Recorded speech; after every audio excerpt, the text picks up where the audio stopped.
सुप्रभात छात्रा। अहं त्वं संस्कृतशिक्षिका मधुलिका पाण्डे अस्ति। अद्य दिवसे अहं तृतीयपाठः प्रेष्यति।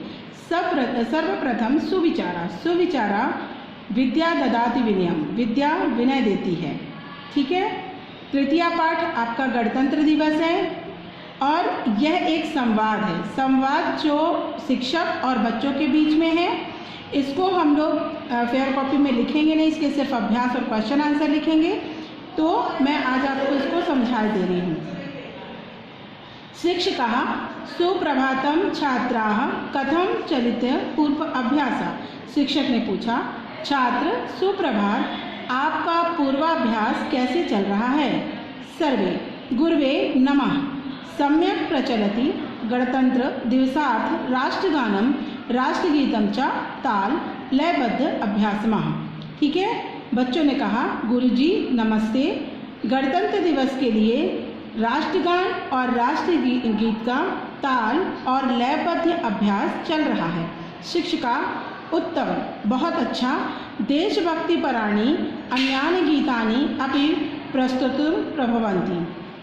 शिक्षक ने कहा, बहुत अच्छी बात है, देशभक्ति से परिपूर्ण अन्य गीत प्रस्तुत करने हैं। श्यामला, गुरु भाषणार्थ भवतः मार्गदर्शनम आवश्यकम। श्यामला ने कहा, गुरुजी भाषण के लिए आपका मार्गदर्शन अति आवश्यक है। शिक्षिका निसंकोच प्रक्ष्यतु, निसंकोच होकर पूछो। यद्यः जनापि तथ्ययामि, उन्होंने कहा, जो कुछ भी मैं जानता हूँ वो बताऊंगा। ज्योत्सना, गणतंत्र दिवसः स्वतंत्रता दिवसा एवं राष्ट्रीय पर्व किल। ज्योत्सना ने पूछा, गणतंत्र दिवस और स्वतंत्रता दिवस राष्ट्रीय पर्व क्यों हैं। शिक्षकः आम जनवरी मासस्य षड्विंशे दिनांके 26 जनवरी भारतीयाः वयं गणतंत्र दिवसम् उत्साहेन आयोज्यमाः। शिक्षक ने कहा, हाँ, जनवरी की 26 तारीख को भारतीय गणतंत्र दिवस उत्साहपूर्वक मनाते हैं।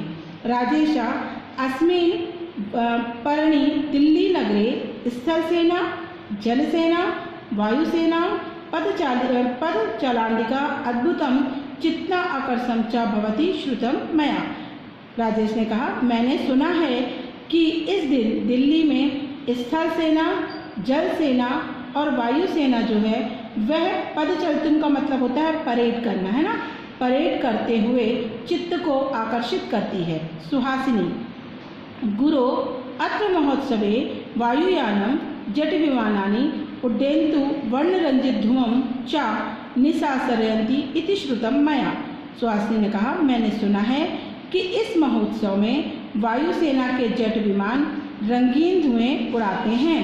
शिक्षकः सत्यम, गणतंत्र दिवसे भारतस्य राष्ट्रपति स्थल जल वायुसेना नायकानां अभिवादनं स्वीकरोति।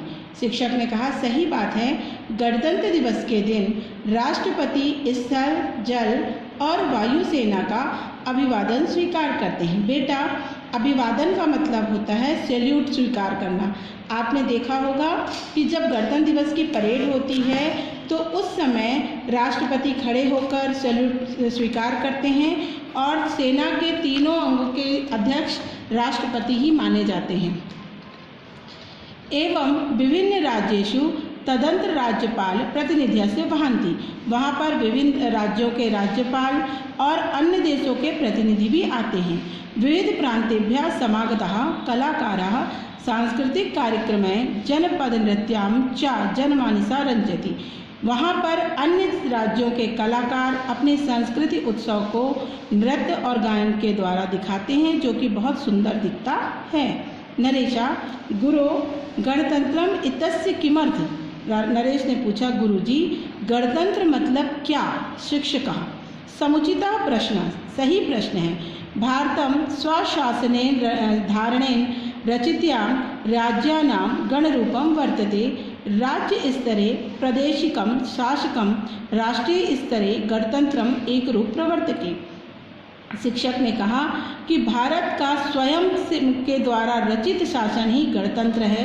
राज्य स्तर और प्रदेश स्तर एवं राष्ट्र स्तर में किया जा रहा स्वयं का गणतंत्र शासन ही गणतंत्र कहलाता है। बेटा इसका मतलब ये होता है कि पहले अपने यहाँ अंग्रेजों का शासन था तो उनके द्वारा बनाए गए नियमों का पालन किया जाता था, किंतु 26 जनवरी 1950 को हमारा गणतंत्र जब लागू हुआ तो उस जितने भी हमारे नेता थे उनके अलावा जो बुद्धिजीवी जन थे जैसे भीमराव अंबेडकर जी थे, इन लोगों ने मिलकर संविधान की रचना की और उसके अनुरूप बनाए गए नियमों से जो शासन किया गया वही गणतंत्र कहलाया। श्यामला गुरु अस्य पर्वणा ऐतिहासिकं महत्वं ज्ञातुम् इच्छामि। श्यामला ने कहा, गुरुजी हम लोग इस पर्व की ऐतिहासिक क्यों है इसके बारे में जानना चाहते हैं। शिक्षक ने कहा, अहम विस्तारेण वदामि। उन्होंने कहा मैं विस्तार से बताता हूँ। परतंत्र काले 31/12/1929 दिनांकतः 1/1/1930 यावत् तत्कालीन कांग्रेस संस्थापका लाहौर नगरे अधिवेशनम अभवत्। उन्होंने कहा कि जब हम परतंत्र थे, मतलब जब हमारा भारत स्वतंत्र नहीं था, हम आज़ाद नहीं थे, उस समय 31/12/1929 को और 1/1/1930 को कांग्रेस का लाहौर में अधिवेशन हुआ। बेटा इसकी अध्यक्षता जवाहरलाल नेहरू के साथ साथ A.O. ह्यूम ने भी की थी। तस्मिन् अधिवेशने सर्वे राष्ट्रनायके सार्वभौमत्वं रचनाम् इति प्रतिज्ञा कृता। और उस समय समस्त राष्ट्रभक्तों ने यह प्रतिज्ञा की कि वे स्वतंत्र भारत की रचना करेंगे। राष्ट्रभक्ते त्रिवर्णां ध्वजारोहणम् अपि कृत्वा।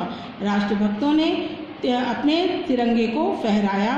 भारतीयानाम् अयं प्रतिज्ञावान् 1947 तमे वर्षे अगस्त मासस्य 15 दिनांके पूर्णता गता। ठीक है, भारतीयों ने 15 अगस्त 1947 को अगस्त में अपने भारत को स्वतंत्र कराया। देशः स्वतंत्रः अभवत्। देश स्वतंत्र हुआ। तरभ्यं प्रतिवर्षः 15 अगस्त दिने वयं स्वतंत्रता दिवसः आयोजयामः। उस दिन से प्रतिवर्ष हम सभी 15 अगस्त को स्वतंत्रता दिवस का आयोजन करते हैं। अनन्तरं 26 जनवरी 1950 तमे वर्षे अस्माकं संविधान प्रारब्धम् इति कारणतः प्रतिवर्षं दिने समग्र राष्ट्रे वयं गणतंत्र दिवसम् आचरामः। 15 अगस्त को स्वतंत्रता दिवस का आयोजन किया जाता है और 26 जनवरी 1950 को हमने अपने संविधान का प्रारब्ध किया, अर्थात संविधान लागू किया। इसलिए प्रतिवर्ष हम 26 जनवरी को गणतंत्र दिवस आयोजित करते हैं। सर्वे धन्यवादाः। अस्माभिः स्वतंत्रता दिवसस्य गणतंत्र दिवसस्य च महत्वं ज्ञातम्। आपका बहुत बहुत धन्यवाद कि आपने हमें स्वतंत्रता दिवस और गणतंत्र दिवस के बारे में बताया। शिक्षिका स्वस्ति सर्वेभ्यः। सभी सुखी रहें। बेटा आज मैंने आपको ये रीड करके बताया है, आप इसे सुनेंगे क्योंकि इससे रिलेटेड कुछ क्वेश्चन मैं बना के भेजूंगी जो बुक में नहीं है। ठीक है, आप सब स्वस्थ रहें, खुश रहें। आपका दिन शुभ हो।